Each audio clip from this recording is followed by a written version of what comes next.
Okay, let's unpack this. We have a really compelling set of sources today, focusing on a crucial piece of Brazil's modernist revolution, the magazine Klaxon. Right, Klaxon, published right after the big 1922 Semana de Arte Moderna. Exactly. And it wasn't just another magazine, was it? It reads almost like a live manifesto, a response to that whole event. Definitely. A response and maybe an attempt to shape what came next. So our mission for this deep dive is really to get a feel for Klaxon's unique voice, its views on art, life, and, well, what it tells us about that whole explosive era in Brazil. And it's interesting where it came from. The sources suggest the Semana itself was, well, a bit messy, like a big meeting with green fruits, not a clear wind. Green fruits? Yeah. Right. Not quite ripe yet. Yeah, so Klaxon kind of emerges to do the work after that initial bang, to reflect, clarify ideas, and crucially, to start constructing something. Construction, that's a key word here, isn't it? Not just reacting or tearing down. Precisely, and they were clear how they wanted to build. They aimed to be actual, not just new. Actual. Grounded in the present, in life itself. I was really struck by that quote the sources pull out, Klaxon no é futurista. Klaxon and Klaxista. Exactly. They weren't just slapping on a European label. They were saying, no, we're this, we're Klaxon, forging their own identity. And that identity really embraced the modern world, didn't it? Science, even experimental psychology. Yeah, they saw it as relevant to art and cinema. Wow.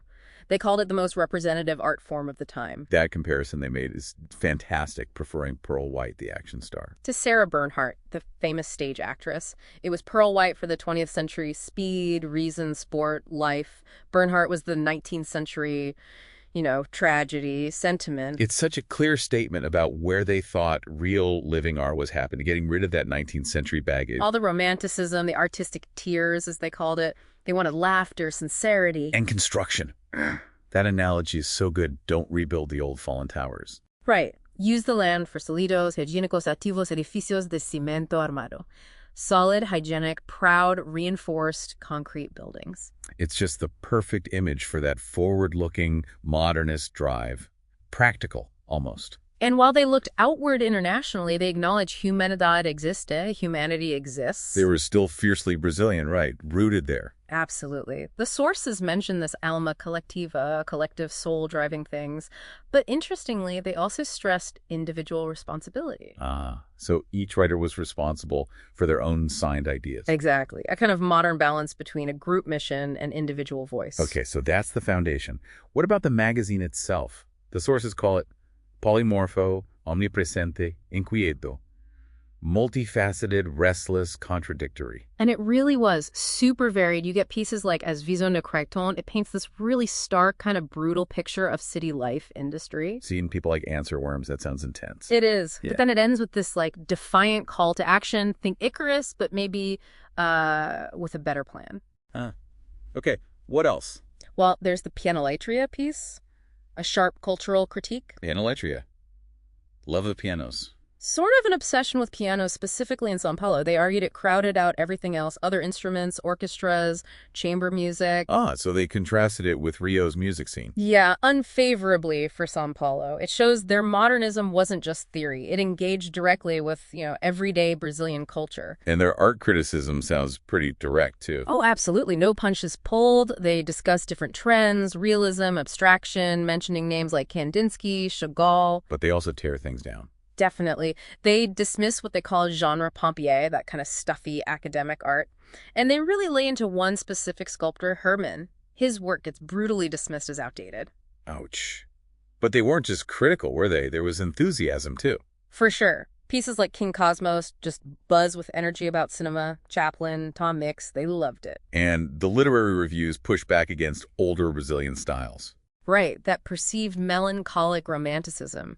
They championed more modern international work. And the notes section, that's revealing too. How so? You get lines like, we fight for ours as one fights for life. Real passion there. And they defend praising their friends, their elective affinities. I'm saying it's not cliquey, but sincere shared vision. Exactly. Genuine connection. They also talked about arte pela vida, art for life. Yeah. What do they mean by that? Was it just realism? Not quite. It wasn't just copying life. The sources frame it as creation based on life, but driven by a conscientia singular, a unique consciousness. Okay, so taking life's energy. Which is sort of unconscious, chaotic, Yeah. and giving it an intellectual rhythm, an order, through the artist's unique vision.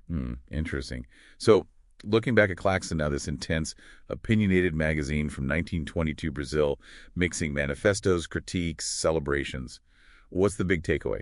Well, what's really fascinating is how they grappled with defining what being actual meant in their time, rejecting just being trendy or new. Right, pushing for something more substantial. Yeah. And they use everything, humor, sharp criticism, bold statements, to drive that vision, if you think about it, connecting it to today. In our own era, with constant information, everything claiming to be new. Exactly. Their struggle to distinguish the merely novel from the truly actual, something grounded, constructive, feels incredibly relevant, doesn't it? It makes you wonder. How do we make that distinction today? How do we figure out what really matters, what truly contributes amidst all the noise? That's the question they leave us with, I think.